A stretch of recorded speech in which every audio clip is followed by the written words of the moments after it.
Hello and welcome to day 4 of Reclaim Your Gut, Reclaim Your Life. It's your health coach here, Katie Shaw.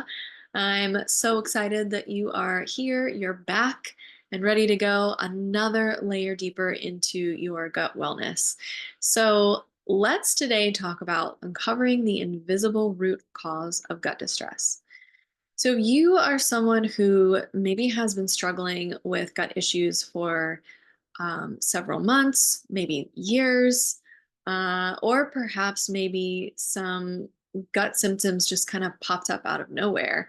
And you maybe have already tried a bunch of stuff to no avail. Maybe nothing has really helped. No probiotics, no eating differently, no avoiding food groups.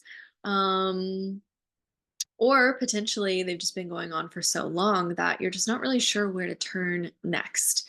So I'm hoping that today will help give you some direction and some clarity and yeah, support you in going deeper into your gut wellness. So, so far um, we've talked about Agni, we've talked about digestive fire, we've talked about your microbiome and the healthy balance of bacteria, good and bad bacteria. And we've talked about the vagus nerve. And so, something that is a common denominator between these things is that can affect these things negatively, impact them, and make a negative impact on your gut and your brain are stress and toxins. And so stress can look like external stress, everyday stressors, your modern life, your finances, your relationships. Um, it can look like past traumas. And also, stress can be what I call internal stressors, and they aren't as apparent as the external stressors. And sometimes these internal stressors are really the driving force behind a lot of those um, unwanted symptoms and feelings that you might be experiencing.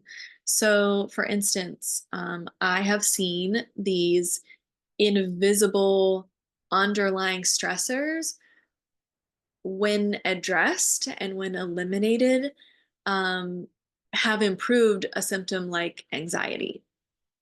I've also seen these invisible stressors be addressed and eliminated, and they improve someone's ability to handle their external stressors a lot better.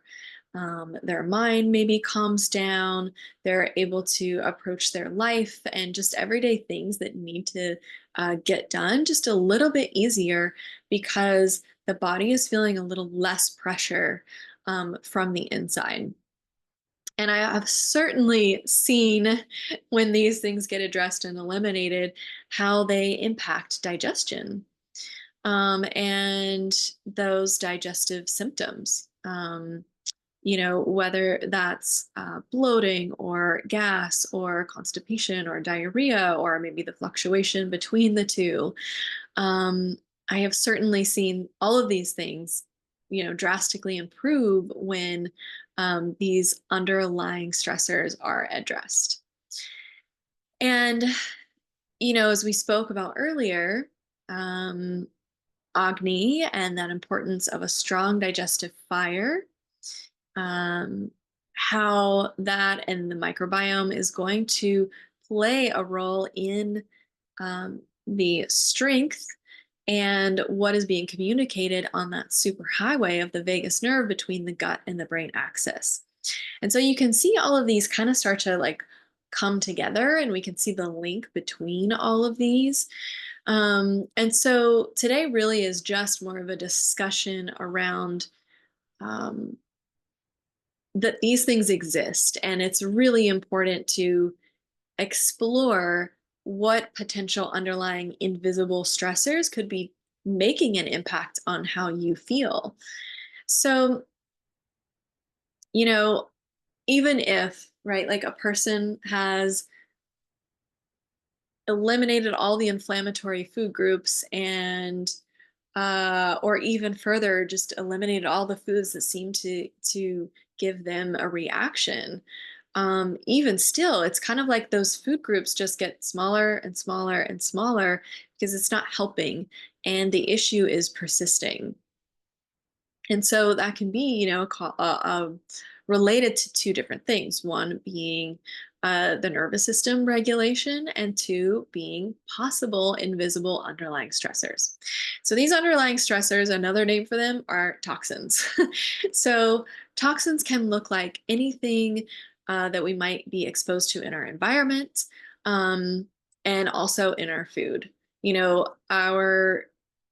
Our soil, modern day farms just aren't as healthy as they used to be. So our soil is more contaminated with heavy metals, and the produce in it are lacking the essential nutrients that was once there to keep away the heavy metals and to help our bodies actually eliminate these heavy metals. And then you have, homes. So the way that homes are built in our modern times are not really built to be breathable. And so when they're not breathable and they're not structured in a proper way, what happens is overgrowth of mold, and toxic mold at that. And so we breathe in the spores, they come in, into our system. They reside in the gut.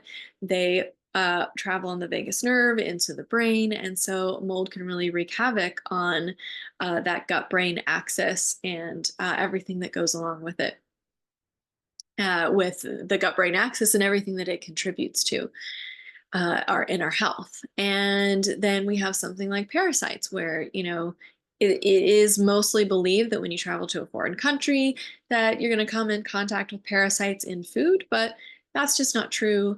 Our grandparents, great grandparents, they all actively, yearly, maybe twice a year, would do parasite cleanses.